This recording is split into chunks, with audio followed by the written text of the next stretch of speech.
ही मोहरीची भाजी तुम्ही भाकरी सोबत, पोळी सोबत, भातासोबत, कशासोबतही चांगलीशी चवीने खाऊ शकता. तर चला बघूया आपण या भाजीची कृती.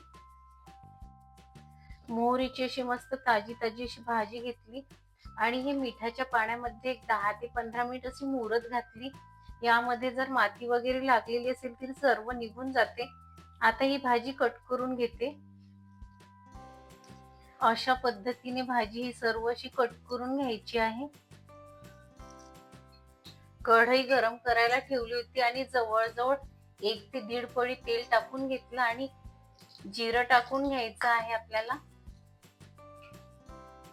जिरं छान तडतडल्यानंतर लसूण पाकळ्या टाकून घ्यायच्या आपल्याला. कुठल्याही भाजीला अशी खमंग फोडणी बसली ना तर भाजीला खूप छान असा स्वाद येतो. लसूण पाकळ्या आपल्याला थोड्याशा हलक्याशा अशा सोनेरी करून घ्यायच्या आहेत. लसूण हलकासा सोनेरी झालेला आहे. आता 2 कांदे चिरून घेतलेले आहेत मोठे मोठे, ते टाकून घ्यायचे आहेत आपल्याला.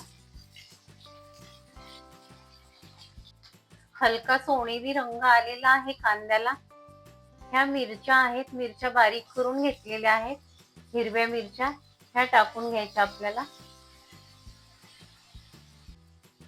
मिरची अशी बारीक न करता तुम्ही मिरचीचे तुकडे सुद्धा यामध्ये उपयोग करून घेऊ शकता या भाजीमध्ये, ती पण छान लागते भाजी चवीला. मिरची टाकल्यानंतर जवळजवळ 1 ते 1.5 मिनिट अशी चांगली अशी परतून घेतलेला आहे मी. आता यामध्ये हळद टाकून घ्यायची. हळद टाकणे ऑप्शनल आहे. तुम्हाला जर हळद टाकायची नसेल तर तुम्ही स्किप सुद्धा करू शकता हळद. लगेच आता यामध्ये ही मटकीची डाळ आहे.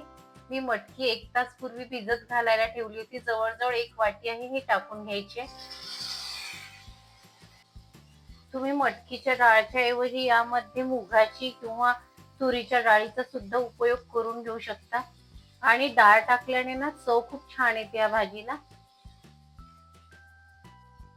आता लगेचच जी मोहरीची पाने आपण अशी कट करून ठेवली होती ती टाकून घ्यायची सर्व आपल्याला. भाजी चांगली फिरून झाल्यानंतर यामध्ये मीठ टाकून घ्यायचंय चवीनुसार. मीठ टाकून झाल्यावर चांगली अशी फिरून घ्यायचे आणि या भाजीचे पानं ना थोडेसे जाडे असतात. बऱ्याच ठिकाणी ही भाजी आधी फोडणी द्यायच्या आधी उकडल्या जाते, पण आपण इथे उकडलेली नाही आहे. तर आपण ही भाजी अशीच चांगल्या पद्धतीने एक 10 मिनिट अशी शिजवून घेऊयात. जर कवडे पानं असतील तर उकडायची सुद्धा गरज नाही आहे आणि तुम्हाला जर उकडायची असेल तर तुम्ही उकडून सुद्धा भाजी अशी फोडणी देऊ शकता. आता एक 10 मिनिट अशीच भाजी आपण शिजवून घेऊया. एक 10 मिनिट झालेले आहेत. तुम्ही बघू शकता मस्त पैकी अशी भाजी चांगली गरगरीत अशी छान पैकी भाजी अशी मस्त शिजलेली आहे. आजचा आपल्या मोहरीच्या पानापासून बनवलेल्या भाजीचा व्हिडिओ रेसिपी तुम्हाला जराही आवडली असेल तर लाईक, शेअर आणि सबस्क्राईब करायला विसरू नका. भेटूया एक नवीन रेसिपी सोबत. बाय.